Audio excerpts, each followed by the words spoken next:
How are you doing, ma'am? I'm fine, ma'am. Good to have you on the show. You're welcome, ma'am. By the way, you're very beautiful, regardless of the covering. Thank you, ma'am. You're welcome. Okay. You said you preferred to speak in Yoruba. Yes, ma'am. All right, guys. Please, she'll be speaking in Yoruba language, but rest assured that it will be subtitled. She'll have to do that so she can communicate fluently with us, and I'm sure that's what matters most. So please help us understand, okay? All right, let's meet my guest. How are you doing today, ma'am? I'm fine, ma'am. All right, let's get to meet you. You don't have to tell us your full name. Just give us a name and go to your story. Okay. My name is BK. BK. That's Okay, fine. ma'am. So, Okay.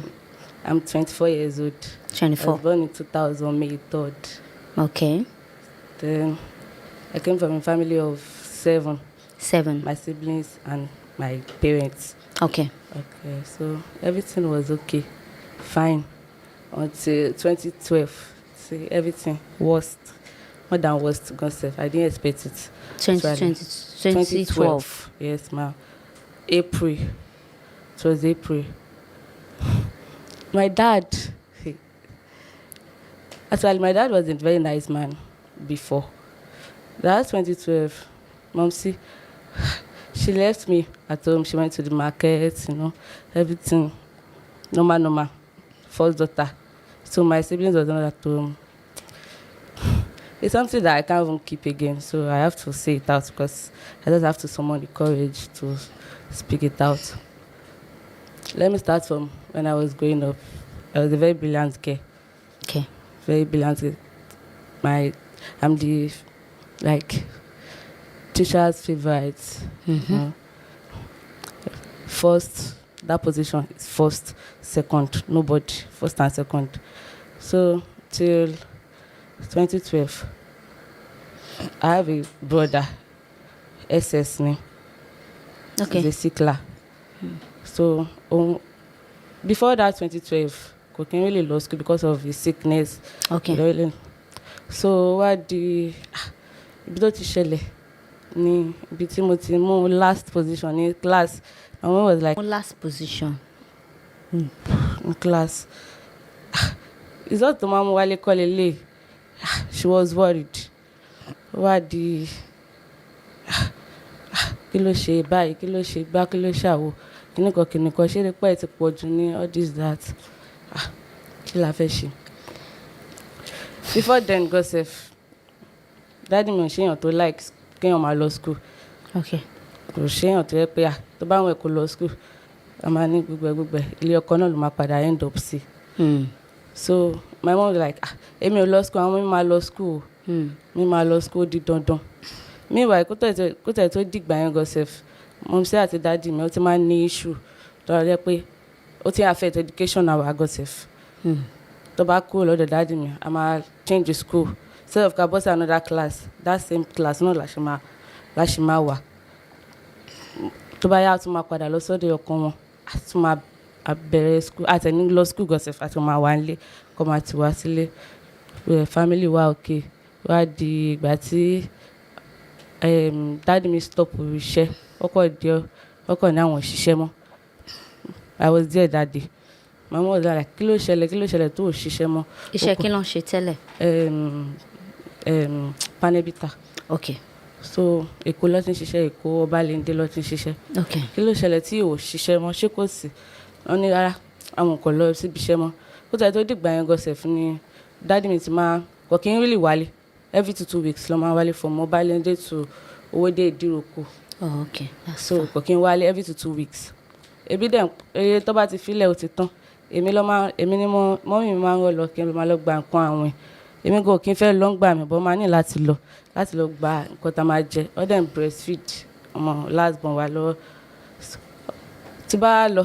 Ṣé last born yẹn ní sickle cell? No. Tó tẹ̀lé mi ní sickle cell. Okay. Màá ṣáà lọ gba, ṣáà máa wá nǹkan jẹ. Neighbor, oríṣiríṣi neighbor ṣáà ló máa fún wa lóúnjẹ. Ìgbà míì a máa ń ṣe 100, like oúnjẹ àárọ̀, kò sí tọ̀sán, kò sí talẹ́. A lè má dẹ̀ lè bọ́ta, because àwa nìkan là ń dá gbé that particular place a lè má bọ́ta àwọn èèyàn ṣáà lè máa ní kí ló ṣẹlẹ̀ bọ́ta ló ti máa mọ̀ pé bí ló ń pa wá so mọ́mí cannot ask that ẹjọ́ fún wa lóúnjẹ yìí tó bá ní gàrí nílé ọjọ́ tá a bá máa fi gàrí àtòróró kàṣà àti jẹun gàrí àti ọbẹ̀ ẹ̀gúsí a máa rò sínú pot a máa jẹ ọjọ́ ẹ̀ náà so fast forward to gbà tí dáàdì mi wá dé ṣá ó ṣàmú pics kó wálé mo mọ̀ ọ́la ibo ló tún ti rí pics I was telling my mommy like arabiṣẹ́ wọn ló ṣe freedom which is his girlfriend ló ṣe freedom pé àwọn dẹ́ ìyá peace pẹ̀lú ẹ̀ not knowing that his girlfriend ṣá so ọjọ́ ẹ̀ gọ̀sẹ̀f ìmọ̀ ìtẹ̀ mọ̀ mo kọ̀ kọrin bú wọn gọ̀sẹ̀f pàápàá because gbàtọ́ ní arabiṣẹ́ wọn ṣe freedom àwọn dẹ́ ìyá peace pẹ̀lú wọn èmi dẹ́ ti mọ̀ pé ọ ti máa ń sọ ọ ti máa ń mí ikọ̀ ọkàn ìmọ̀ kì í kọ̀ bí ara sí ikọ̀ ọkàn ìbọn mo ṣàjẹyà lọ́jọ́ ẹ̀ ṣá so ó wá di. orin wo ló kọ ó kọrin bú wọn. mo kọrin bú wọn mo kọrin bú wọn so ó wá di ọjọ́ kan tó ń jáde a ní ọkùnrin kan nínú family wa only guy only one boy sorry kò sẹ́nìbọ̀ tó máa ń fọwọ́ kàn yẹn because of his condition so kò sẹ́nìbọ̀ tó máa ń fọwọ́ kàn ó di ọjọ́ kan àtẹ̀kí ń bo anything débi kan máa tán lọ́gọ̀ọ̀sẹ̀ tv bàjẹ́ everything bàjẹ́ ọ wá sọ pé àtà ló tàn wọn dáàdì mi ṣáà sọ̀rọ̀ sí mọ́mí mi ṣáà ó sọ̀rọ̀ sáwa náà ọ̀nà wà ọ̀nà mọ́mí mi náà ọ wá bọ́ta ó jáde tún the next thing tí àbúrò mi ọkùnrin yẹn máa ṣe ó dẹ̀ sọ ń tọ̀ fún mọ́mí mi pé yà ó pẹ́ dáàdì mi ò nà wọn kíníkọ̀ mọ́mí mi ṣáà lè nà ṣáà ń ké ṣáà ń pẹ̀tì mọ́mí wọn pẹ̀lú ọmọ lọ́wọ́ wọ́n ń ké wọ́n gbàdúrà gbogbo ìyẹn ṣáà lọ ṣá rẹ́ẹ̀dì mọ́mí ṣáà ń wá ọ̀nà àbáyọ tí a máa fi wà òkè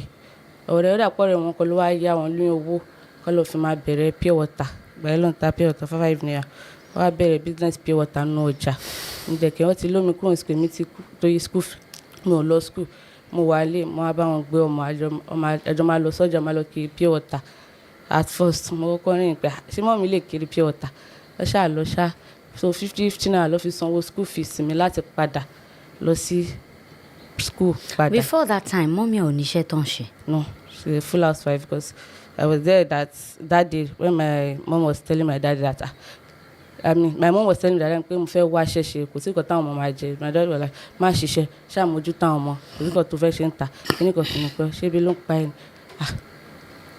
so wọ́n máa ń lọ ta pure water gan lẹ́yìn wọn ni kò kí ń gbélé ọ̀ṣẹ́ èèyàn tó máa ń gbélé tó iye tó bá rí wọ́n máa sanwó school fees àṣà máa ṣe ọbẹ̀ èmi ṣàmú wá lọ́rùn àkọ́ just ọbẹ̀ 18 naira ṣáàtàn ṣàmà ṣe so gbà tí ó bẹ̀rẹ̀ iṣẹ́ ṣe bẹ̀rẹ̀ sí máa ta pure water 15 naira sanwó school fees àwọn àbúrò ẹ̀mí particularly so àwọn àbúrò mi yẹn just once in a while tó bá ti rí owó gọ̀ọ̀sẹ̀ fún máa lọ sí school because gba èdè lesson bí school náà níbi èdè lesson 50 naira ló ń sọ torí ẹ̀ bá ti ṣẹ́kù lọ́ máa lọ torí ara church wa kan ni lọ ní school yẹn ṣá fast forward to when everything wà okay till di ọjọ́ kan holiday I think second time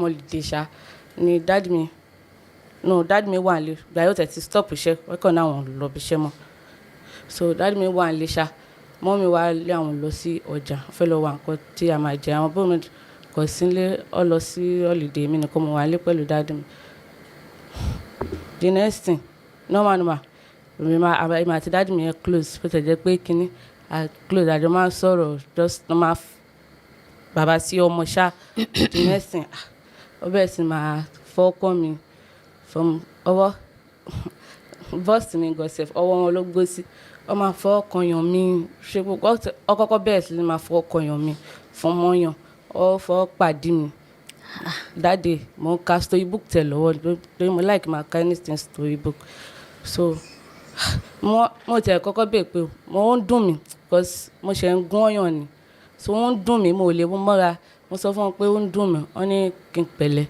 bọ́ wá ní ò gbọ́dọ̀ sọ fún ìyá ẹ̀ o mo ní òkè nígbà tó dà pé kò pẹ́ ni mọ́mí wọn á padà bọ̀ wọlé ṣáà ní àkí ló ṣẹlẹ̀ tí ẹ ti lẹ̀kùn ọ̀rọ̀ ni àtẹ́gbọ́n ṣàgbọ́n one or two excuses láti fún wọn ṣá òkè méjì tí ń lọ ó wá di ọjọ́ kọ́kọ́ wálé. Dádì mi jẹ́ èèyàn kan tó jẹ́ pé ó dà pé wọ́n máa ń ṣe oògùn kò tiẹ̀ ṣe kó dà pé wọ́n máa ń ṣe ni àwọn ìbílẹ̀ yẹn forget. So ó wálé ó mú something bàǹtẹ́ ó ṣà fi sí waist wọn. Ó wá ní ó sọ pé àwọn ò gbọdọ̀ gbé ọmọ kankan ò gbọdọ̀ súnmọ́ àwọn, ẹni tó bá súnmọ́ wọn àti ìyàwó àtọmọ ẹ̀jẹ̀ wọn máa gbẹ ni. Dádì mi ò dẹ̀ jí kàn ṣe èèyàn tó yẹ kó kí ẹ̀ all nice níta ó láwọ́ àwọn èèyàn tẹ̀ rò pé èèyàn ṣe kíní bẹ́ẹ̀ èèyàn tó jẹ́ kíní bẹ́ẹ̀ all nice wọ́n máa ń fúnyàn ní nǹkan. Ó lè gbé generator wọn tó ti bàjẹ́ ó lè gbé fúnyàn pé gbà lọ tó ṣe mo dáṣẹ ó máa rà mí because ó jẹ́ èèyàn tó láwọ́.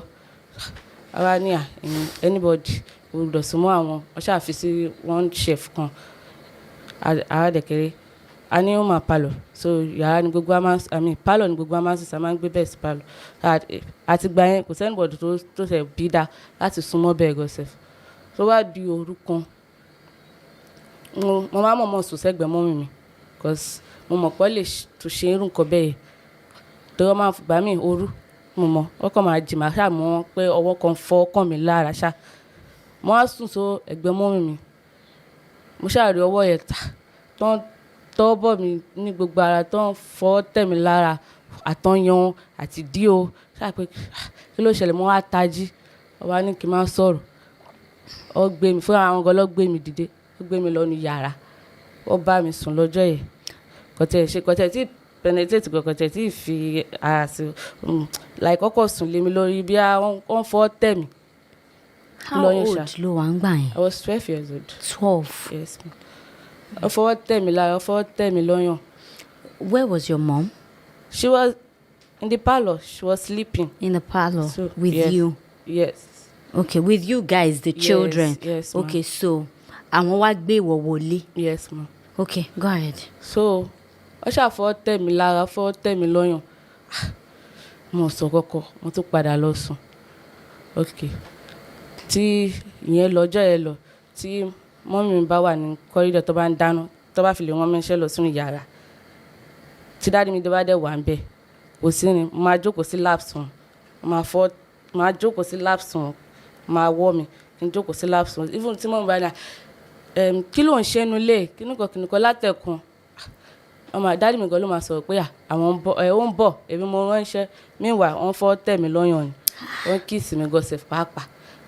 So ọjọ́ ẹ̀gbọ́n sef mo wá béèrè lọ́wọ́ wọn pa kí ló ṣẹlẹ̀ tẹ́ fi ń ṣe gbogbo irú nǹkan ilé fún mi pé bí mọ́mì mi ṣe sọ tó bá ń ṣe morning devotion gbà yẹn tó bá ń preach fún wa máa ní àgbèrè ó dá kí ló ṣẹlẹ̀ wọ́n máa níyẹn bí àwọn bàbá bí gbogbo bàbá ṣe máa ń ṣe fún ọmọ nìyẹn gbogbo ọmọ obìnrin pé bí dáàdì mọ́mì mi ṣe fún wọn nìyẹn káwọn tó fẹ́ wọn so máa ní pé bọ́ mọ́mì máa sọ pé ká má ṣàgbèrè àgbèrè ìdá tọkùnrin bá ti fọ ọkọ ẹ lọ́rọ̀ kò dá kó sọ ọ ní irọ́ ni pé gbogbo bàbá pé ẹ̀gbọ́n mọ́mì ẹ̀gọ́sẹ̀ bọ́ ṣe fún nìyẹn kó ba lè mọ̀ bí a ó ti tó lọ́lé ọkọ àbí nǹkan kan ìyẹn lọ ó ń ṣẹlẹ̀ bẹ́ẹ̀ wọ́n máa kúrò nílé kò sí anything kò sí kọ̀kọ́ ọjọ́ jẹun ọjọ́ má jẹun kò tẹ̀sí fóònù lọ mọ́mí sí gan wá di ọjọ́ kan tí àbúrò mi ọkùnrin wá sick mọ́mí ní láti rush lọ sí hospital and there was no money kò sí owó kọ̀ọ̀kan lọ́wọ́. Sorry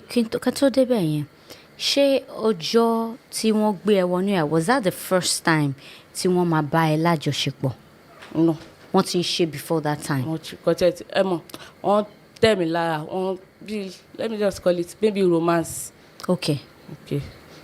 So gbogbo ní time yìí romance nìkan ni kò ṣe pé bóyá wọ́n ti penetrate rárá. Okay. So wá dọjọ́ tí àbúrò mi ọkùnrin sì kú wọ́n ní láti rọ́ṣẹ̀ lọ sí hospital wọ́n pe dáàdì mi wọ́n ṣáà ní tó bá fẹ́ kú ni kó kú òjúkọ̀ táwọn lè ṣe sí ó sì kìnnì náà so grandma mi ló ṣe wá send owó láti kọ́tẹ́ send owó kọ́ ọ wá fúnra wọn kó wá so everything wá okay sí ìgbà tí ọ travel another holiday tó ṣẹlẹ̀ tó tún wá so ọ wá travel ó kó àwọn àbúrò mi lọ sọ́dọ̀ grandma so wá pè mí àti mọ́mì nìkan lé no mọ́mì gan ló kó wọn lọ sọ́dọ̀ grandma wá pè mí nìkan lé àti dáàdì mi bí ọ̀sán gan ọjọ́ òjò rọ̀ gan mo wà lé dáàdì mi ṣe pè mí wọlé nìyẹn. Ọbọ̀ aṣọ mi fúnra wọn náà lọ bọ̀ àti singlet ẹ̀gọ́ sef grandma mi ló rà fún mi. Mo lè gbàgbé òjò rọ̀. Èmi àti dáàdì mi nìkan la wà nílé. So ọbọ̀ aṣọ mi wọ́n ní kí n gun orí bẹ́ẹ̀ mo gun. So the next thing tí mo rí wọn lórí mi. So mo feel pain yẹn wọ́n dùn mí gan. Wọ́n wá ní mo dẹ̀ sọ fún wọn pé dáàdì mo máa pariwo o. Wọ́n ní tó bá ti pariwo mo máa pa ẹ́. Tí ẹ bá dé mo máa pa. Torí èmi mo ní yín. Kò sí anybody tó yín àbí ṣé anybody ní yín ta ló ń bọ́ yín láti jọjọ́. Mo dẹ̀ ní àwọn náà èmi mo ní èmi ò dẹ̀ mo bí ẹ̀kọ́ tó bá ti mo máa fi ẹ́ ṣe èmi mo pè é wáyé so èmi náà máa pa ẹ́. So ibi tó ti ń dùn mí tí mo lè mo mọ́ra mọ́ mo fẹ́ pariwo the next wọ́n strangle mi wọ́n fún mi ní ọrùn ó ní o gbọ́dọ̀ pariwo sẹ́ẹ̀. So mo ò tiẹ̀ mọ̀ because at that time mo mọ̀ nǹkan tó ń jẹ́ virginity mo mọ̀ nǹkan tó ń jẹ́ menstrual pain àbí anything ṣá mi ò mọ̀. So wọ́n dẹ̀ dìde wọ́n dẹ̀ mú ọ̀bẹ wọ́n dẹ̀ ní wò sórí ọ̀bẹ yìí lórí tiẹ̀ mo máa tọ́jú ẹ̀ ọjọ́ tó bá fi lè sọ̀rọ̀ mo máa gbọ́n yàmàyàmà mo dẹ̀ máa sin ẹ́ mo máa sìn yẹ́ because dáàdì mo ṣe èèyàn tó yẹ pé wọ́n lè nice pọ̀pọ̀ kí ẹ̀ bí anybody ó kú àbí anything kò sí nǹkan tó kàn wọ́n.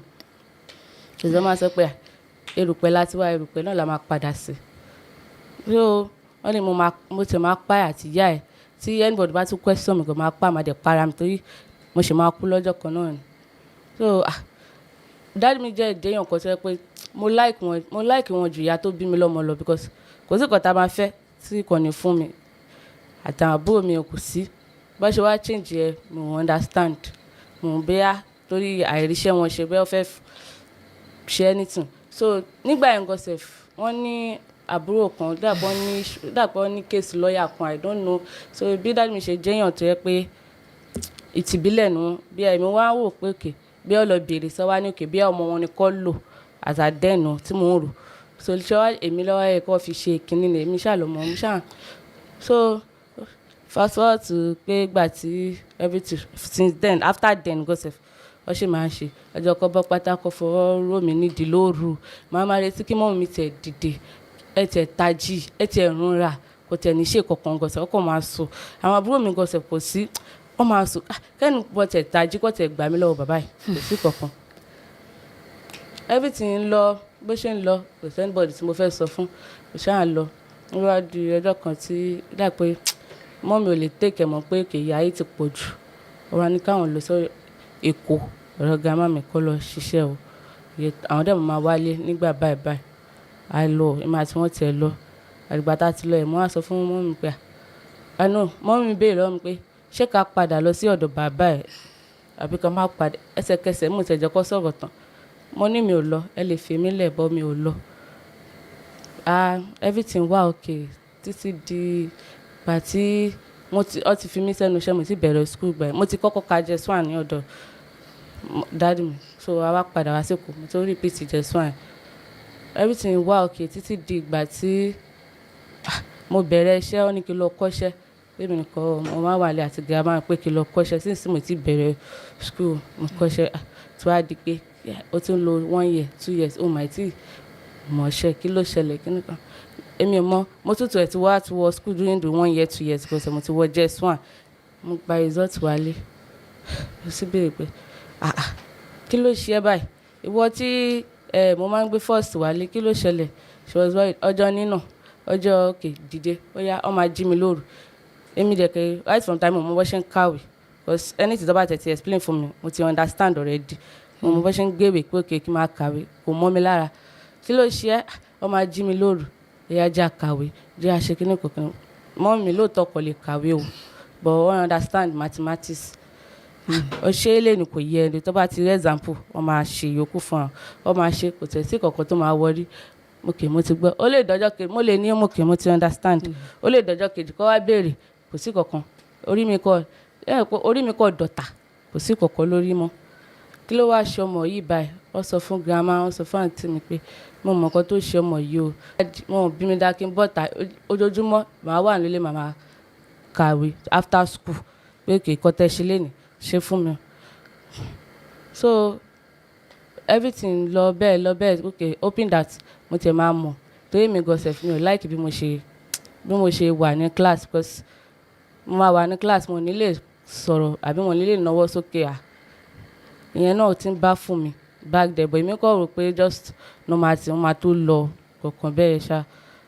àwọn àbúrò mi náà because of school and everything kò sí kankan tó mọ̀ wọ́n tó mọ bó ṣe ń kàwé at the age of 9-10 years back then kò mọ bó ṣe ń kàwé débi kọ́ máa ní àwọn fẹ́ spell gosef so grandma mi ṣáà help wa ṣá tí mọ́ mi fi ríṣẹ́ sí school kan so school yẹn ni wọ́n ti wá wọ́n dáná níbẹ̀ so school yẹn náà ti wá fún wa ní classroom kan like empty classroom tí wọ́n wá sọ di yàrá ibẹ̀ ní school yẹn là ń gbé everything ṣá so everything wá okay ìgbà yẹn gọ́sẹ̀ fún tẹ̀ tí ń change but ìyẹn ní kẹ́hìn àbúrò mi mọ bó ṣe ń kàwé náà torí pé private school ló ń lọ ẹ mọ̀ private school tún máa ní ibi tó ti máa explain nǹkan kan ṣá kò mọ bó ṣe ń ṣe anything so ó wá dọjọ́ kan mo ò lọ school ọjọ́ kan mi ò lọ sí school mo wá wà nílé mọ́ mi travel so mo wá wà nílé mo bá wọn mójútó àwọn nǹkan tó yẹ kó tà lọ́jọ́ yẹn mo wà ní yàrá tí mo wá ń gbọ́ táwọn èèyàn sọ pé ṣé èèyàn kan ló kó bá kó fi bí ọmọ púpọ̀ ló fa gbogbo ilé kájọ́ kò bímọ púpọ̀ ní ìsinyìí àwọn ọmọ ò ní rí báyìí ilé ayé ò ní rí báyìí nínú kọ̀ọ̀kan kan mo sọ̀rọ̀ ṣáàdé mo ṣáà sọ fún mọ́mí ṣáà sọ pé wo ọ tún bẹ̀rẹ̀ ìgbé náà ni ṣáà everything máa wà okay ibi tí mo ti bẹ̀rẹ̀ sí ní máa hate àbúrò mi ni ọjọ́ tí àkọ́kọ́ náà ọjọ́ tí ó ti sọ ẹ̀là fún mọ́mí instead of kó pet mọ́mí wọn kà yẹn kún wọ́n tẹ̀ despise them god sef wá di ọjọ́ kan tí òun àti dáàdì mi náà lọ́jọ́ ń sọ̀rọ̀ ni kọ́ tó di pọ́ kú god sef wọ́n ti jọ ń sọ̀rọ̀ torí ọjọ́ ọjọ́ close like all close kan so wọ́n jọ ń sọ̀rọ̀ lọ́wọ́ ni ó dàgbé dáàdì mi wá sọ pé ìyá wàhálà ẹ̀ ti pọ̀ ju nǹkan kan bẹ́ẹ̀ the next tóun náà máa sọ pé èmi ìtẹ̀mọ̀ nǹkan tó ń ṣe lọ́dọ̀ yín god sef kíní kan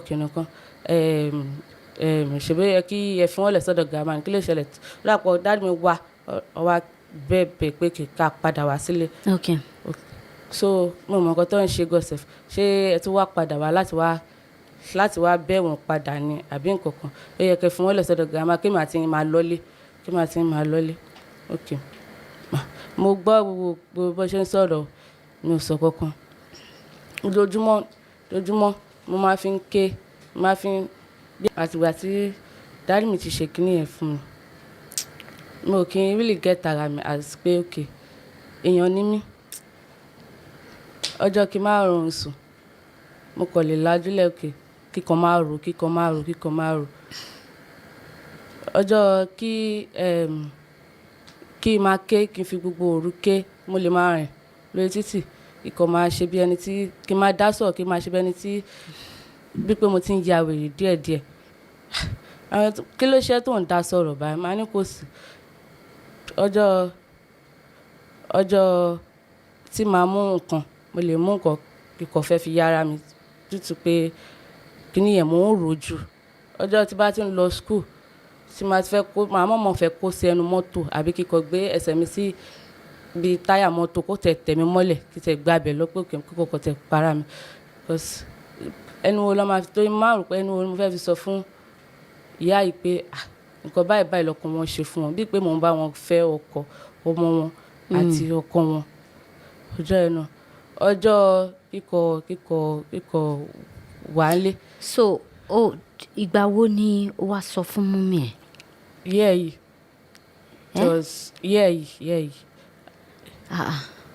látìgbà tọ́rọ̀ yẹn ti ṣẹlẹ̀. mi ò ní courage láti sọ fún ọ mọ́mí. for 12 years. mo bẹ̀rù bí mo ṣe bẹ̀rù dáàdì mi sí náà mo ṣe bẹ̀rù mọ́mí sí bọ̀ ìyàtọ̀ wà pé ìbẹ̀rù ju ìbẹ̀rù lọ. mọ́mí jẹ́ nǹkan tó street tẹ́ pé anything tó bá ṣe nínà ni like wọ́n bá mi wí ṣẹ́gẹ́t so mo bẹ̀rù wọn tí bá fẹ́ tí kò bá ṣe mí gọ́sẹ̀f àǹtí mo máa ń sọ̀rọ̀ fún bọ́ mo sọ anything fáǹtì mi dààmú mi. so o sọ fẹ́ nìkankan. mo sọ fún wọn ti after my birthday this year tí mo ṣe sọ fún wọn. gbà wo ló wá sọ fún kí ló dé tó wá sọ fún wọn nígbà yẹn and what was her reaction. ọjọ́ tí mo sọ fún wọn ọjọ́ yà ń lọ sí ọjà ni mo wá sọ fún wọn, mo ti kọ́kọ́ pè wọ́n pé mo fẹ́ sọ nǹkan fún yín bọ́ mo mọ bí n ṣe máa sọ fún yín pé bọ́ mo máa sọ náà ni ṣó ti lóyún ni mo ní rárá oyún kẹ̀ àwa aṣá mo wálé tó mo kí n gbé lọ́dọ̀ wọn àwọn náà kì í gbé lọ́dọ̀ like grandma wa àti àwọn àbúrò mi lọ́jọ́ wa torí iṣẹ́ every 2 weeks ló máa ń wálé so torí iṣẹ́ so mo wá gbọ̀n ọjọ́ ìyàtẹ̀wá nu ọjà ni mo wá sọ fún pa àkọ́ báyìí mo fẹ́ sọ kí ló ṣẹlẹ̀ kí ló fẹ́ sọ máa káyà mi sókè máa nà pé ẹ mọ ìdí tí mo fi hate ọkọ yín àti tí mo fi hate àbúrò mi wọ́n ní kí ló ṣẹlẹ̀ pé àwọn náà sọ pé mo hate kí ló ṣẹlẹ̀ tó fi hate àbúrò ẹ̀ kìnnìkan pé bọ̀ mi máa sọ fún pé ò hate pé mo máa ń parọ́ pé mi ò hate ẹ̀ á nìyẹn pé ẹ mọ̀ pé ọkọ yín ló dis virgin bó ṣe pariwo nù ọjà nìyẹn wọ́n ṣe pariwo nù ọjà wá káwọ́ lórí á ní ọmọ yìí fẹ́ pa mí ó ní mọ́ mi ò pa yín lóòótọ́ mo ti fẹ́ sọ ti pẹ́ bọ́ mo mọ bí mo ṣe máa sọ fún yín because kò sí ọmọ tó dàgbà wájú yín láti máa nà so gbà tí mo fẹ́ bí mo ṣe sọ gànṣẹ́ mo ní láti sápò lẹ́gbọ̀n mi nǹkan tí mo lè gbà síbẹ̀ wọ́n wá ní ó ṣe irú nǹkan báyìí lè fún mi láti gbà o bí bàbá ẹ̀ ti kú náà mo ní nǹkan tó kú láti 2012 ló ti ṣe fún mi tọ́lẹ̀ ti ń ṣe fún mi títí ta fi kúrò lọ́dọ̀ wọn wọ́n wá ní no wonder pé táìmù gbà yẹn náà ni àwọn máa ń tọ̀ lé lórí bẹ́ẹ̀dì pé àwọn máa pa ṣé irú wọn náà làwọn náà ń sùn táwọn lè fi lè dìde tọ̀ ni pé gbà yẹn dẹ̀kẹ́ wọ́n tọ́ àbúrò mi lọ́wọ́ so wọ́n máa fi àbúrò mi parọ́ pé òun ló tọ̀ lé kàn ní wọ diapers fún so no wonder mo máa ń tọ̀ lé but bá ti wá lọ sọ́dọ̀ grandma màá yẹ pé mo ní tọ̀ kò sí kọ̀ọ̀kan tó máa bá fi lè padà lọ sí ọ̀dọ̀ bàbá ẹ̀ kò sí ni mo máa tọ̀ lé ṣá. so dáàdi ẹ máa ń drug mọ́mí ẹ̀. I don't know mi ò mọ̀ bí ìbílẹ̀ ó lè fẹ́ nǹkan. wọ́n máa fún wọn ní nǹkan tó máa fi sùn gbàgbé. mo máa ní àpé ọjọ́ ẹ̀gún tó bá ti ń ṣe fún mi gọ́sẹ̀f mo máa expect kẹ̀tì ẹ̀ jí pé ẹ̀yàn kì í sùn wọ̀ra ẹ̀tì ẹ̀ jí kẹ̀tì ẹ̀ ní nǹkan tí bàbá yẹn ṣe fún mi. wọ́n á ní mo ò kí ń jí o kò dẹ̀ máa wọ̀ mí ò ní mẹ́ra ó dìgbà tí ilẹ̀ bá mọ́ tètè ṣe mọ́ nǹkan tó ṣẹlẹ̀ tábàtẹ̀ tí wàá lọ kí dáàdì mi gọ́sẹ̀f ókè ká lọ kí wọn tábàkù lọ́dọ̀ wọn gbà lọ kí wọn gọ́sẹ̀f àwọn mẹ́rẹ̀ẹ́ta lè jọ sùn orí bẹ́ẹ̀dì mọ́ mi máa sùn sẹ́gbẹ̀ẹ́ dáàdì mi then èmi next wọ́n lè ti bọ́ pàǹtì ní ìdí mi nǹkan ti fọ́ kọ́ mi lágbá mi mò kí ń mọ̀ sọjọ́ tí mọ́ mi bá béèrè pa ṣe bó wọ pàǹtì sùn kí ló ṣe é máa sọ fún wọn pé mo fẹ́ tọ̀ like mo ṣàmà wá excuse pé mo fẹ́ tọ̀ mo ṣe bọ́ mo lè bọ́ sínú aṣọ ìdọ̀tí nǹkan tí mo máa ń sọ fún wọn ni wọ́n ní nífẹ̀ẹ́ pa mí pé first time tí mo dẹ̀ máa gbọ́ mọ́ mi tó ṣe pé ni wọ́n sọ pé ibikíbi tó bá wà ìyẹn dáàdì mi mo fẹ́ dárúkọ ibikíbi tó bá wà pé o lè sunre láéláé kò sí ni o lè sunre lójoojúmọ́ mo máa fi ń ṣàdúrà fún pé Ọlọ́run dáríjì gbogbo àṣẹ rẹ̀ máa ṣe sàrà máa ṣe gbogbo ẹ̀ fún ẹ bọ́ èyí tó ṣe fún mi o lè rádùúrà lẹ́nu mo á ṣàǹsọ fún un pé kó má ṣe pé mo pé everything máa wà wọ́n á ní ò bá tètè sọ fún mi ká ti wọ́n àpò mo níṣẹ́ mọ ìdí tí mo fi mọ iṣẹ́ tó mo ọ́ fi mí síṣẹ́ tó lọ fún 6 years mo ò mọ ìdí tí mo fi mọ ìwé ìdí tí mo dẹ̀ fi hate àbúrò mi ò díẹ̀ lélẹ̀ because ó jọ dádì mi everything ó jọ everything so tí ó bá ti fọ́ kàn mí lára ara mi ò kí ń gbà mo máa ń kanra ni but tó bá yẹ pé àwọn obìnrin àjọ máa ń ṣeré ó dẹ̀ ti ń affect wọn débi pé kò really like ọkùnrin yẹn because mo máa side wọn ju ọkùnrin yẹn lọ mo tẹ̀ kí n side wọn rárá ó ti ń affect wọn kò sí bí kí n sọ pé kò sí ìfẹ́ kò sí love yẹn mo ò dẹ̀ mọ̀ bá ṣe ń love yẹn lọ títí bẹ́ẹ̀ pé mo kò kàn mí pé kí n love yẹn lọ títí because dáàdì mi bíi kí n sọ pé dáàdì mi ni mo kọ́kọ́ like tí mo nífẹ̀ẹ́ pé kò sí kankan tó máa ó dùn mí débi pé bá rí ok mo lè ní mo like yẹn ní ìsìnkìdẹ̀ sọ pé mo like yẹn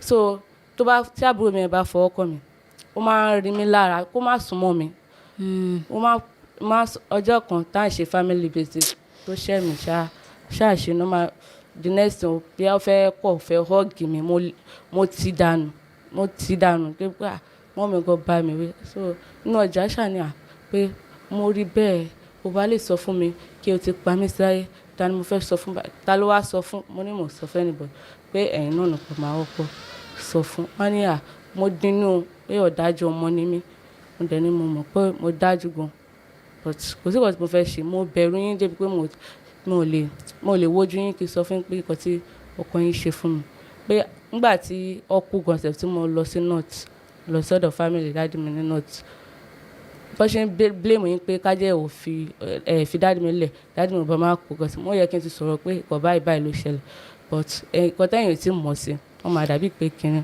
kí ló ṣe dáàdì yẹn gangan àti pé gbà wo náà kú. wọ́n kú ní 2020 ní March àmọ́ àti lọ́dọ̀ wọn mọ́ alẹ́ Friday ló pè wá pé ó rẹ dáàdì yín àdẹ̀wá ní àmọ́ mi sọ pé ìbàdàn Sunday pé àwọn máa lọ yọjú sí wọn so meanwhile ọjọ́ ìgbà yẹn dáàdì mi ní another wife tó ti wà nù oyún already ìyàwó 4 dáàdì mi fẹ́ mọ́ sí ní first wife mọ́ mi ní first wife second wife ti kúrò lọ́dọ̀ wọn ọjọ́ tó ṣe kò mọ fourth born ní second wife bímọ tí mọ́ mi ò mọ̀ later lọ find out so third one ní ìgbà tí a kúrò lọ́dọ̀ dáàdì mi gẹ́tọ̀ ṣe freedom fún ní ọ̀fẹ́ ìyẹn bímọ 2 ìyẹn náà lọ so last one ló wà lọ́dọ̀ wọn lọ́jọ́ tó kú ó pè wá pé ara dáàdì wa ọ̀yà mọ́ mi dẹ̀ sọ pé Kíkẹ́ tó bá dọjọ́ Sunday wa àtàbúrò ẹjọ́ máa lọ pẹ̀lú àwọn náà a máa kóra wa lọ sèmi dẹ̀ ti sọ pé mi ò lọ mo ti fà á pé mi ò lọ pé ó lè mú àwọn yòókù lọ ó wá di àárọ̀ ọjọ́ Saturday lẹ́yìn oúnjẹ tó ń ta máa ń ṣe iṣẹ́ alágbàfọ̀ tó máa ń fọṣọ every weekend fún àǹtí kan báyìí so ó wá di àárọ̀ ọjọ́ Saturday àwọn feel reluctant láti lọ ṣiṣẹ́ a máa ń jí lọ ṣiṣẹ́ yẹn mo dẹ̀ ń pè wọ́n ó yà òun tí ń yọ ó ṣàní kí n ní sùúrù táwọn bá ti ṣe lè táwọn bá ti wo fíìmù yẹn tán ó tún bèjọ ó ṣàn like wọ́n feel reluctant láti lọ ṣiṣẹ́ yẹn lọ́jọ́ yẹn so the next thing tó wá pè ní wọ́n gbọ́ pé dáàdì mi kú lọ́ba ṣubú sílẹ̀ lọ́wọ́ ṣàn pariwo ń ké mọ́nà kí ló ṣe yín nísinsìnyí kí ló ṣẹlẹ̀ ọba ní àpé bàbá ẹ̀ ti kú mi tẹ̀ ṣe kankan mi dẹ̀ yà ayíṣẹ́ mo ń dáná mo ń bẹṣu lọ́wọ́ lọ́jọ́ mi dẹ̀ ayíṣẹ́ mo ń bẹṣu wọ́n ní ọba dìde wá ní jẹ́ ká máa mo ní mi ò lọ pé mi ò lè lọ síbẹ̀ ọba ní kí ló ṣẹlẹ̀ má sọ mí lẹ́nu kíníkan bàbá ẹ̀ kú o tiẹ̀ tara jẹ́ ká lọ kíníkan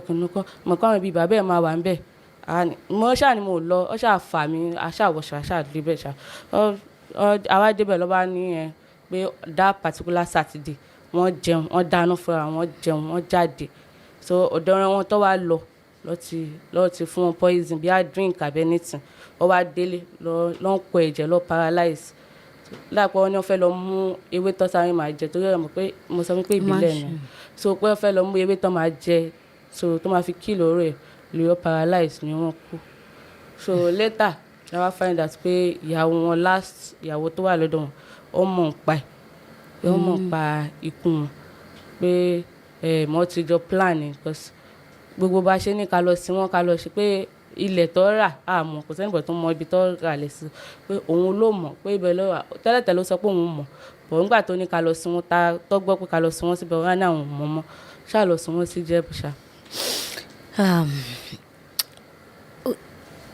Gbogbo ọ̀rọ̀ ètò sọ sílẹ̀ yìí your mommy ẹ lè testify sí. Yes, I just said that recently, right? Okay, mommy ẹ pẹ̀lẹ́ mà. Yes. Ẹ máa jèrè wọn lágbára Ọlọ́run ẹ ní ṣe lásán. Mo kàn fẹ́ béèrè few questions nítorí BK á sọ orúkọ ẹ̀ gangan sómi ní bọ́dà láti sọ orúkọ yín náà nítorí àwọn èèyàn tí kò bá mọ̀ yín ó ṣeé ṣe kó jẹ́ àwọn èèyàn tó bá súnmọ́ yín díẹ̀díẹ̀ lè ní idea ṣó ti yín but ó ní pé òun ò sọ nǹkan tó ṣẹlẹ̀ fún yín until this year. Bẹ́ẹ̀ kò sọ kọ́kọ́ fún mi. Ṣé ẹ̀yin ò fura sí ọkọ yín wípé ó ń bá ọmọ yín lájọṣepọ̀ rárá ní gbogbo time tẹ́ fi jọ wà yẹn ni? Èmi ò fura àìpé ó ní nǹkan tó máa ń ṣe mí gbà yẹn so gbogbo nǹkan tèmi náà ń go through gbà yẹn bọ́ mo ò fura mo ò tẹ̀ notice mo ò fura mo ò fura rárá mo gbà tí mo tó sọ fún mi ó wá jẹ́ nǹkan tó bá mi lọ́kàn jẹ́ so mo mọ̀ nǹkan tí mo lè ṣe mọ́. So mo ṣàkàṣà kíní yẹn wá jẹ́ ẹgbẹ́ ọkàn fún mi sínú ọkàn mi. So mo mẹ́tì mo lè bá sọ̀rọ̀ nítorí mo ń nọ̀rẹ́ mo lẹ́yìn kí a kí mi mọ bá ṣe ń báyọ̀ jókòó sọ̀rọ̀ lọ títí tó ẹ̀ mi ò mẹ́tì mo ṣàbọ̀ lóhùn sọ. Bọ̀ ẹni téèyàn fẹ́ bá fà òun dà ó ti kú. Ó ti kú. Mo ní kí ló dé tó ò fi sọ fún mi. Ó bá tẹ̀ máa pààyàn ẹ̀kọ́ náà lèèyàn máa ń kú. Ìdájọ́ ń bẹ lọ́dọ̀ Ọlọ́run. Bẹ́ẹ̀ni. So gbogbo nǹkan tó ṣẹlẹ̀ sí mi gbà èmi náà mo ò lè sọ̀rọ̀ síta nítorí mi mọ bó ṣe ń rojọ́ yàn mo bó ṣe ń rojọ́. Kí ló ṣẹlẹ̀ sí yín pẹ̀lú wọn? Nígbà yẹn notice tèmi kan rí pé tí bá sọ̀rọ̀ ara yà pé mo kàn ń láwọn àlá kan inú ilé yẹn á máa ṣẹ̀rù bà mí ọ bí a kí n máa tọ̀ látojú oorun ṣé o ti bá máa jí bàmá kí ni gbogbo orúkọ bá mo á ṣàkúrò táìbàkú mo á lọ sọ́dọ̀ mọ́ mi kíní ò ṣe mí mo tún padà sílé yẹn kíní yẹn àtúnṣe pé kéèyàn sùn wọn á ṣe máa lálàá bí wọn ń tọ̀ lójú oorun kíní yẹn lè máa pùn ní ojú ayé. tọ̀ sí rárá. Gbogbo gbà yẹn kò ń fi bẹ́ẹ̀ wálé tó bá máa wálé náà ó jẹ́ nìkan tó jẹ́ pé ọmọ ògbóró àwọn tó ṣà máa ń fọ́lọ́ àwọn tó wà tó ṣe kínní. mo ò ṣe rí nígbà yẹn mo ṣe rí mo ṣàǹforítì ìgbà pé kò sọ fọ́kùnrin pé wọ́n lọ́hùn ṣàmù mi kúrò níbí láyà àtàlàfíà mi ò mọ nǹkan tó ń go through nígbà yẹn káyọ̀ mo mọ nǹkan tó go through ni mi ní mọ nǹkan bíi tẹ̀ mọ nǹkan tó máa ṣẹlẹ̀ ní táìmù gbà yẹn so mo ṣáà decide mind mi kò ṣe pé mo bá jà kún ọkàn mi kò decide láti kúrò ní ibẹ̀ yẹn so mo ṣáà kó àwọn ọmọ mo lọ èmi kọ́kọ́ lọ ìjọ yẹn gangan the same ìjọ yẹn ni mo padà mo á kó àwọn ọmọ mi so mo á fi manage lọ́dọ̀ mọ́mì mi mo fi manage lọ́dọ̀ wọn ǹdẹ̀ kó àwọn ọmọ yẹn mo ṣáà ṣe wọn bá iṣẹ́ tí mo lè ṣe tí mo fi sọ pé kọ́ wọn ṣàmà kọ́ fi lè padà sí school mo rán wọn lọ sí school. So àwọn àbúrò ẹ̀ mẹ́rin ni wọ́n. Làwọn àbúrò ẹ̀. Àwọn mẹ́rẹ̀ẹ̀rin yẹn ṣáwọn mẹ́rẹ̀ẹ̀rin ló ń lọ school báyìí. Àwọn méjì sọ pé wọ́n ti dáwọ́ school dúró nígbà tó bọ́ sí SS2. SS1. SS1. Wọ́n wá lọ school mọ́. Wọ́n wá lọ school mọ́. Kí ló dé? Obìnrin orítorí òun jẹ́ pé ó fail ó ṣàfail bí ẹ̀mẹ́ta ó wá drop òun lọ mọ́. Ọkùnrin tó lọ ṣẹlẹ̀ tí wò fi lọ school mọ́ èèyàn máa ń faradà kankan tó ó ṣáà sọ pé school kan ní ó ṣáà mo ní èmi ò gbà yẹn pé o gbọ́dọ̀ lọ school ó náà wò lọ school mọ́ òun fẹ́ ṣe kọ́ṣẹ́ wà ní sùúrù fún èmi ìwọ náà mọ bí èmi ṣe wà mo níṣẹ́ kan òun bá ṣẹ́ tí mò ń ṣe òun mo fi ń bọyín mo fi ń manage bọyín o. Àwọn méjì tó kù. Àwọn méjì tó kù ṣe ń lọ sí school. Wọ́n lọ sí school. Iṣẹ́ wo lẹ̀yin ṣe báyìí? Iṣẹ́ ọmọ ọ̀dọ̀ lèmi ń ṣe báyìí ṣiṣẹ́. Iṣẹ́ ọmọ ọ̀dọ̀ lẹ́ ń ṣe. Kò ṣiṣẹ́ tó wù mí àtọ̀ mo fẹ́ máa tajà mo fẹ́ dá business tèmi lẹ̀ kí lè kọ́ ọmọ mi sọ́dọ̀ kí lè mójútó wọn. So it's okay. It's okay. It's okay. Ẹ má worry ma. Àwọn nǹkan tí mo fẹ́ béèrè lọ́wọ́ yín náà nìyẹn. Torí a lot of àwọn èèyàn tó wà ń ta tá bá ń sọ àwọn nǹkan yìí lójú wọn ò kí ń gbà wá gbọ́ ni mo ṣe máa ń béèrè fún ẹlẹ́rìí nígbà míì so that àwọn èèyàn máa mọ̀ pé ó ń ṣẹlẹ̀ sáwọn èèyàn nǹkan tí ò bá mú kó ṣẹlẹ̀ sí wọ kò mí pé kò ṣẹlẹ̀ séèyàn kan àmọ́ lágbára Ọlọ́run ẹ máa jèrè wọn ẹ ò ní ṣe lásán gbogbo ìlàkàkà yín lórí wọn Ọlọ́run máa bá yín dé ládé ẹ ò ní fojú sunkún kankan nù wọn lágbára Ọlọ́run ẹ̀yẹn má wọlé ẹ jẹ́ kí n continue pẹ̀lú BK ẹ pẹ̀lẹ́ BK we've heard from your mom mọ́mí ẹ ti sọ àwọn nǹkan tó ṣẹlẹ̀ mo kàn feel pé o kò kù díẹ̀ náà pé o bá ti sọ fún wọn tipẹ́tipẹ́ bóyá kò bá tiẹ̀ má tó bẹ́ẹ̀ yẹn but at the same time náà Ọlọ́run mọ ìdí tí gbogbo nǹkan ṣe ṣẹlẹ̀ bó ṣe ṣẹlẹ̀ yẹn but kí ló wá ń ṣe nísìn then kí ló wà lọ́kàn ẹ̀ gangan kí ló fẹ́ what do you want why did you decide to speak out. tí mo ṣe sọ̀rọ̀ síta ni because ó ti ń affect me mentally. Okay. Even ní ibi iṣẹ́ mi gọ̀sẹ̀f ó ti máa wò pé mo ti máa wà carried away tó any small tí mo ti ronú lọ the next mo lè máa dá sọ̀rọ̀ kí n máa forí gbára mi like kí n máa fọwọ́ gbá orí bí wèrè mo lè máa lọ ní ìsìnkì kò máa fọwọ́ ṣe bí wèrè kí n máa fọwọ́ ṣe bí àpòjúwe mi ò get ara mi mọ́ so mo dẹ̀ rò pé mo ní láti sọ̀rọ̀ síta because mo ṣe sọ fún un so I have to say it out so I can ask for her forgiveness lóòótọ́ mo ti ṣẹlẹ̀ dáhùn because I have to say it pé kó má bínú mi ò mọ̀ nǹkan tí mo máa ṣe at the moment mo ṣe keep ẹ̀ sára mi mo ṣe sọ fún anybody. ṣé o lọ sí school ibo ló kàwé dé. For me ibi tí mo mọ̀ pé mo kàwé tó tẹ́ra mi lọ́rùn was my primary school. Primary school. tí mo mọ̀ pé mo mọ ìwé yẹn then the rest are just for going sake. ní secondary school. bẹ́ẹ̀ni àti mo repeat lẹ́ẹ̀mejì so mo dẹ̀ ní láti try láti pass out because àwọn ọ̀rẹ́ mi ti drop out already so mo ní láti.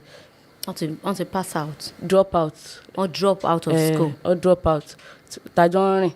okay. so torí irú ìyá tí mo ní wọn bí mi dákí sọ fún mi pé mo lọ school mo as at then so ọdẹ ní pé láíláí o gbọ́dọ̀ lọ school yẹn so mo repeat lákọ̀ọ́kọ́ mo repeat lẹ́lẹ́kẹ̀dẹ̀ tíṣà kan ló wá sọ fún mi pé at least kí try láti pass out SS3 kí n ṣe WAEC mi tí bá ṣe WAEC mi mọ̀ pé anything tó bá fẹ́ ṣẹlẹ̀ lẹ́yìn yẹn kó ṣẹlẹ̀ so SS3 yẹn gọ̀sẹ̀ fún mo ti gbìyànjú agbára mi mo gbìyànjú like mo kàwé kò ṣe pé mo kà kó wọrí gọ̀sẹ̀ ní kí n record ẹ̀ sórí phone kí wàá fi episode tí kí n máa gbọ́ bí orin so mo fi pé kí n kò ṣe WAEC kí n kò kúrò ní school so mo dẹ̀ ṣe WAEC mo dẹ̀ kúrò ní school. so pass WAEC. Pass WAEC mi but maths nìkan ní December but mo gba result mi because mo pé mo need it as at then mo pé mo need it because mi wò pé anything ló lè happen mo lè because tí mọ́mí bá fi nǹkan sí mi lọ́wọ́ kan tó bá ní kí n tọ́jú ẹ̀ mọ̀ kí n tọ́jú ẹ̀ má kọ́ filẹ̀ pé ó lè dọ̀la nísì kí n má jì bí a mú kọ̀ lọ́rùn kí kọ̀ lọ kó sẹ́nu mọ́tò tó bí mo ṣe máa ń ronú rìn tí bá lọ school nìyẹn so mo kọ̀ wo pé òkè mo kọ̀ wo lórí fóònù pé mo pass mo ní December the rest tó tán mo dẹ̀ gba result mi kò filẹ̀ sí bẹ́ẹ̀ ni mo gba mo ṣe because pé mi ò ní ìdẹ̀ tó bá ní nígbà yẹn mo lè sọ mo ṣe máa sọ̀rọ̀ ni pé a lè ní ó máa pẹ́ kó yá a lè ní ó máa yá kó pẹ́ àbí. you were always saying that. yes ma bẹ́ẹ̀ ni mo ṣe fi result mi lẹ́yìn gbà yẹn. so kí ló wá fẹ́ báyìí. kan tí mo fẹ́ ni pé kíkọ́kọ́ wà òkè náà because I don't want to be thinking again. mentally. every week ní ìsìn mo máa ń ní issue orí fífọ́ àti one either left eye or right eyes mo máa ń ro mí mo sọ fún àwọn èèyàn mo sọ pé torí mo ti máa ń ronú ju àwọn colleagues mo gan sọ fún mi pé kí n yóò ronú mọ́ pé kò dáa bó ti ń affect mi so mo ní láti clear yẹn kókó ọ̀tẹ̀ kúrò lórí mi. The next thing about school èmi ò mọ̀ bí a máa lọ school because this head is empty. okay. so tẹ́lẹ̀tẹ́lẹ̀ mo máa sọ pé kí o mo fẹ́ join acting stuff because tẹ́lẹ̀tẹ́lẹ̀ máa sọ because kí dáàdì mi tó kú mo ti sọ fún dáàdì mi pé mo fẹ́ ṣe òṣèré mo ì tí ṣe rí mo ní school àbí anything but torí mo wà proud of myself mo kì í join ní drama acting any drama club ní school so mo fẹ́ ṣe iṣẹ́ acting but ní ìsinmi mo lè ṣe I don't have the brain to fún bó ṣe máa ń sọ̀rọ̀ lórí TV gossip ó kàn máa ń wù mí ni mi ò lè ṣe kí another one ni pé fẹ́ jẹ́ kí mọ́ mi wà okay kọ́ ní business ara wọn tó ń ṣe kọ́ fi iṣẹ́ ọmọdé lẹ̀ so wọ́n á lè mójútó àwọn siblings mi àwọn àbúrò mi àwọn náà lè máa like wọ́n lè máa go to nǹkan tí mò ń go to kọ́ má lè fẹ́ sọ because kò sẹ́nìbọ̀ tó wà lọ́dọ̀ wọn àfi ọ̀dọ̀ grandma dẹ̀ ó ti dàgbà kò ní agbára láti ṣe ẹ̀kọ́ tó le mọ́ kọ́ sì jókòó táwọn ọmọ obìnrin ló pọ̀ jù náà àbúrò mi ọkùnrin kan so nǹkan tí kò bá ń ṣe wọ́n gan èmi gan mo kì í sí nílé so of recent mo lọ́lé ni mo rí àbúrò mi kí ló ṣe ó ní òun ṣiṣẹ́ mo bá ìwọ̀n ta oúnjẹ òun ṣiṣẹ́ ọmọdé pé the work is too stressful because òun ní láti jẹun there is no money lóòótọ́ ó kọ́ṣẹ́ but ó ní there is no money for food that's why I'm working with that then okay just for the meantime. Okay. Toma so mọ́ mi náà kó padà wálé kó wá mójútó àwọn ọmọ. Nínú gbogbo story ẹ̀ yìí kí ló ti kọ́ mbẹ̀ ẹ̀kọ́ wo ló kọ́ ẹ tó lè fi kọ́yàn. ló kọ́ mi pé no matter how the situation is kí wọ́n má keep mute ní anything tó bá ń ṣèyàn kò sí even though your mommy is wicked or anything at least you tell her so wọ́n á lè mọ̀ pé okay ó ti sọ fún mi mo wà rí ẹ̀ ó wá kù sọ wọn tó bá take action tó bá ti take action and again for parents and mothers especially kó má wà too strict fún àwọn ọmọ wọn níbi pé wọ́n máa bẹ̀rù láti sọ nǹkan tó ń ṣe wọ́n fún wọn though back then mommy man is like lóòótọ́ ń bá wa wí but èmi wò pé bí ìpọ́ fìyà jẹ mí because wọ́n máa ń ná wọ́n ṣe máa ń bá a rí pé o gbọ́dọ̀ kẹ́kọ̀ọ́ ni ọ̀dọ́ mi kọ́ ló ti máa yàyàkuyà so mo bẹ̀rù wọn so àbúrò wọn máa ṣì ń ojọ́ fún bọ́mọ̀ sọ ọkọ tó ṣẹlẹ̀ fún wọn so torí ẹ̀ náà àwọn parents and youths like me please no matter the situation make sure somebody is aware especially your mother. BK, I want you to know pé you are not a failure. O kì í ṣolódo. Do you think so? I know so. Okay? See, thank you for speaking out. I'm sorry about everything tó ti ṣẹlẹ̀ sí ẹ. Mo wish pé o ti sọ̀rọ̀ jáde before now. But ó bà ní kò tí bàjẹ́. Mo fẹ́ kó mọ̀ wípé Ọlọ́run ní ètò fún ayé ẹ̀. Ó nídìí tó ṣe dá ẹ sí. Ó nídìí tó ṣe wà láàyè. I want you to know that kò sí bó ṣe lè le tó. You are going to become what God has ordained you to become, regardless of the situation. We have learned from your story. I'm sorry about what happened to you. Mo mọ̀ pé ó difficult fún ẹ láti gbé kúrò lórí. But I tell you, we're going to introduce you to a therapist from today. Immediately, you're starting your therapy. By the time this interview is out, you would have been fine enough. But I want you to know that it's not the end of the world. You'll see a therapy, you go through your counseling section. They will talk to you. They will advise us on what you will do next. I'm not in the position to say because right now, even yourself, you are not mentally okay for now. But don't worry, you will be mentally fine. You'll be stable. Things will be okay with you. It's just a matter of time. Do you understand me? But I want you to believe in yourself. I want you to start seeing yourself as a success. Nǹkan tó ṣẹlẹ̀ sí ẹlòmíì kò tó nǹkan tó ṣẹlẹ̀ sí ẹ tó dẹ̀ ṣì wà alive to say the story. That means that God has needs of your life. Now you can come out to tell the younger ones that tí nǹkan kan bá ń ṣe yín ẹ má fi sábẹ́ aṣọ nítorí pé èmi di tèmi mọ́nú for so long òun ló ṣe dà báyìí fún mi. ṣé nǹkan tí mo sọ yẹ? So you can now advise people that have gone through this. You can tell them, or they are going through it. You can counsel them. You can advise them, because you are alive to see it. But I promise you that by God's grace, you are going to get better. Nǹkan tó bá fẹ́ dà, gbogbo nǹkan tó wù ẹ́ lọ́kàn láti dà, jù bẹ́ẹ̀ lọ wá dà. And for your mom too, I pray that help will come for her by God's grace. Ó dẹ̀ máa jèrè yín, ó máa dirú, ẹ máa dìgbà fún gbogbo ẹ̀yin tán bí yẹn, wọn ò ní fojú sunkún kankan nínú yín lágbára Ọlọ́run. You guys are not a mistake. Because your dad was bad or he wasn't good enough does not mean that you guys will not be good, or it does not mean that you are a mistake. Àbí wọ́n bímọ tó pọ̀ jù. Everything will be fine. Lágbára Ọlọ́run máa yà wọ́n náà kúrò lóko ọmọ ọ̀dọ̀. He will establish her. She'll be better. Are you a Christian or you're a Muslim? The two. The two. How? I came from a Muslim background, but me in particular, I'm Christian. You are a Christian. Yes. Please, I want you to cling to God. I want you to hold Christ firmly. He will never let you down. Ọlọ́run ò kí ń dojú tẹ ẹnì kankan. Àfi ẹni tí ó bá, you don't trust me. You don't believe what I'm saying. No, it's not that. Mama wrote tele, but now I can't even dare Kí to ló kill máa ń rò myself. tẹ́lẹ̀? Bí a kì í para mi àbí any other thing ṣá. Màá ṣáà ṣe kà fúnra mi tẹ́lẹ̀. Tẹ́lẹ̀. Pé tí bá ti ṣe kà, mo lè para mi anything.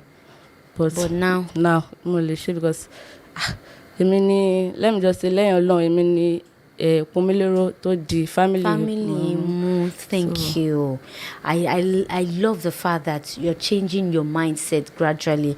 I pray to God, and I know, I hope it's going to change for better. It's going to change totally.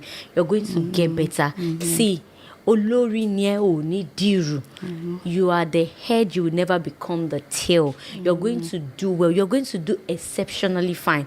All I need from you is just stay focused. Believe God. Trust Him. Hold Him firmly. He will never let you go. He will never leave you alone. Ọlọ́run ò kí ń fèèyàn kankan sílẹ̀. Kò dẹ̀ gbàgbé anybody. Àsìkò yẹn lè má ti tó. But now is the set time. Okay? You're going to be fine. We'll rejoice with you. I'm going to share your testimony with all the Talk to Be lovers, with the word. They will see you and say, Adupe, she has become a better person. I can't wait for you to get better. With what you're going to do afterwards, your therapist is going to get back to us on whatever you have chosen to do based on your evaluation, or the evaluation of your situation and everything. So they will get back to us and we'll pick it up from there. Okay? You'll be fine. Your mom will be fine. Your siblings will do better by God's grace. Okay? Amen. Thank you, ma. All right. Okay. Thanks for coming on the show. This little gift is for you. Thank you, ma. Thank you. We love you. We cherish your time. Thank you for speaking out. Thank you for talking to us. And we know, we are hopeful that things are going to get better from now on. Okay? Ma, thank you, ma. God bless you, ma. Amen. Thank you. God bless you too. I'm happy you're smiling now. Your smile will last forever. Amen. By God's grace. Thank you, ma. Okay, family, this is where I'll be drawing the curtains. I'm sure you've learned something from BK. Please, parents, in the bid to caution our children, to take care of them, please don't let us be too strict on them. One thing I want you to know as parents, especially parents in their 40s, 50s, 60s, 70s, a ò lè tọ́mọ bọ́n ṣe tọ́ wa o. We cannot bring up or train our children the way we are being trained, because the world is evolving, the world is changing. A lot has changed about life. So please, tabati fi ọwọ́ ọ̀tún bọ́mọ wí, a máa fi tòsì fà á mọ́ra ni. I'm not that type of a parent that will tell you that don't train your children, don't chastise them. But please, ìwọ̀ntúnwọ̀nsì ni gbogbo nǹkan. Don't let's train them to the extent where they will not be able to talk to us. Make sure, especially for the women, make sure that your kids are your friend, the boys and the girls, so that there is nothing they are not free to tell you. We can never overemphasize that. Please, parents, let's take note of that. Let's watch our children closely. Unfortunately, we can't say our mother failed, because can you imagine all that she was going through too? And right now, she's not the. It's not only her that needs the therapist. Even the mom needs to see a therapist. She needs therapy. She needs counseling. By God's grace, we are going to start that now. Parents, please, let's watch it. And if you are a youth, you are out there, whatever you're going through, there is always someone to speak to. Speak to one auntie that you trust. Speak to your parents. Speak to your pastor. Speak to your, maybe you're in your mosque. There's somebody that you're looking up to. Please speak out to them, okay? And if your story is real, is genuine, you can also talk to us. The only thing is, we don't condone lies on Talk to Be. Don't package your story for us because you want it to be interesting. We don't want it. We just want genuine stories.